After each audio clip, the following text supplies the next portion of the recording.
ইরাকের ওয়াসিদ প্রদেশের আল সোয়াইরাহা জেলা এবার খেজুর উৎপাদনে দেশের শীর্ষস্থান দখল করেছে।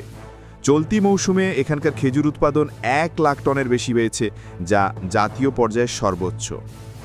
দেশটির কৃষি মন্ত্রণালয়ের তথ্য মতে আল সোয়াইরাহা জেলায় ২৪,০০০ দুনাম বা ৬,০০০ হেক্টর জমিতে ১০ লাখেরও বেশি ফলন্ত খেজুর গাছ রয়েছে।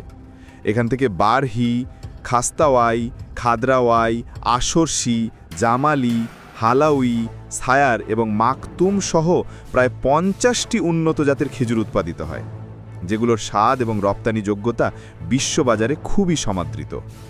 জেলার কৃষি অফিসের প্রধান বাহাজাত খামিস জানান, এই রেকর্ড ফলনের পেছনে সরকারের সহায়তা গুরুত্বপূর্ণ ভূমিকা রেখেছে। বিশেষ করে পাম গাছ রক্ষায় পোকামাকড় দমনের জন্য মানসম্মত কীটনাশক সরবরাহ এবং লাল পাম উইভিলের মতো ক্ষতিকর পোকা দমনে অভিযান সফল হয়েছে। একসময় ইরাক ছিল বিশ্বের সবচেয়ে বড় খেজুর রপ্তানিকারক দেশ।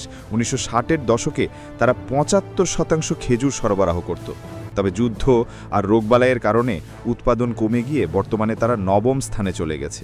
এই পতন ঠেকাতে সরকার ৩ কোটি খেজুর গাছ রোপণের লক্ষ্য নির্ধারণ করেছে। ইতিমধ্যে ২ কোটির বেশি খেজুর গাছ রোপণ করা হয়েছে।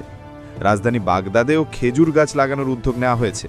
সেখানে বাসিন্দা এবং স্থানীয় সংগঠনগুলো শহরের পুরনো পাম গাছ রক্ষা ও পুনরুদ্ধারে কাজ করছে। তবে চ্যালেঞ্জ এখনও রয়েছে, বিশেষ করে পানির সংকট আর খরার কারণে দক্ষিণাঞ্চলে খেজুর চাষ হুমকির মুখে।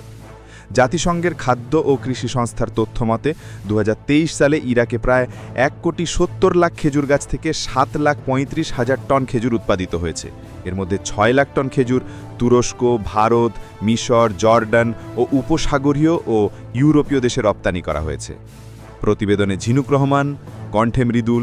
আপনারা দেখছেন ওয়ার্ল্ড ভিউজ।